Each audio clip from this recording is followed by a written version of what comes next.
News Black JM, with the news, U.S. Secretary of State says Ukrainian spirit will never broken on the 500th day of the war. From News Black JM. U.S. Secretary of State Antony Blinken released a statement on Saturday honoring 500 days of resilience in Ukraine, marking the 500th day since Russia launched its full-scale invasion on February 24, 2022. The spirit of Ukraine's people remains unbroken, and the United States remains committed to helping Ukraine defend itself and to rebuild its future, Blinken wrote. It comes after the White House announced Friday that U.S. President Joe Biden had approved the transfer of cluster munitions to Ukraine, the latest instance of the U.S. providing Kyiv with weapons it initially resisted sending into the war. Biden said on Friday that it was a very difficult decision, adding that the Ukrainians are running out of ammunition. Blinken reiterated the United States' continued support for Ukraine, writing, "The United States will continue to impose severe costs on the Russian government through sanctions, export controls, and other measures that will impact the Kremlin's ability to wage war, and we will continue to promote accountability for violations of international law. We will stand with Ukraine, along with our allies and partners, for as long as it takes by providing security, economic, and other assistance to Ukraine, so Ukraine can continue to defend itself and be in the strongest possible position at the negotiating table when the time comes," he said. 9 hours 16 minutes ago. Russia calls U.S. decision to provide Ukraine with cluster munitions an act of desperation.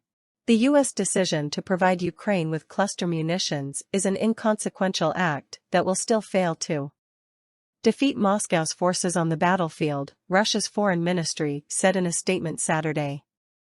The transfer of cluster munitions is an act of desperation and evidence of failure of the highly publicized Ukrainian counteroffensive, Russian Foreign Ministry spokesperson Maria Zakharova said in a statement.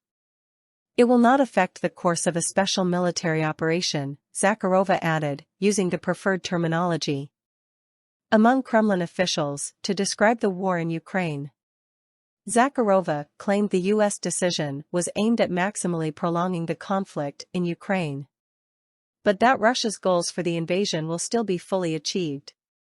Some context: officials with the U.S. Department of Defense have acknowledged that one of the primary reasons they're providing cluster munitions to Kyiv is that its counteroffensive is going a little slower than some had hoped.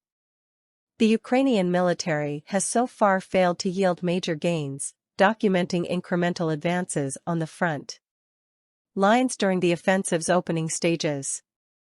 Ukrainian President Volodymyr Zelensky has said he wants to be strategic about where he sends troops in order to minimize casualties, especially considering they are making a slog through heavily mined territories and fortified Russian defenses.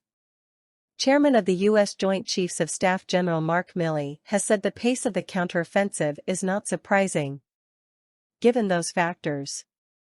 U.S. President Joe Biden told CNN that he deeply considered the issue of providing the cluster munitions, controversial weapons that are banned by over 100 nations, because of the potential risk they pose to civilians. Ultimately, he concluded that the risk of Russia succeeding in its invasion was greater than that of letting Ukraine use the weapons on their own soil, he said. Ukrainians who defended Azovstal steel plant are returning home with Zelensky, President says. From CNN, Svetlana Vlasova in Kyiv. Ukrainian President Volodymyr Zelensky said Saturday that 5 soldiers who defended the Azovstal plant in the southern city of Mariupol would return to Ukraine. We are returning home from Turkey and bringing our heroes home. Ukrainian soldiers Denis Prokopenko, Sviatoslav Palomar, Serhiy Volinsky, Ola Kamenko, Denis Shliha. They will finally be with their relatives, Zelensky said in a Telegram post. In the video, Zelensky is seen meeting and hugging the men at an airport field before boarding a plane. The 5 Ukrainian soldiers surrendered following the fall of Mariupol. after their release from Russian captivity. They were taken to Turkey as part of a prisoner swap back in September, where they were obliged to stay until the end of the war, according to the terms of the swap. Zelensky was in Turkey to hold talks with President Recep Tayyip Erdogan, he said. Thanks for watching. I'm Ariel Brooks. For news, Black JM.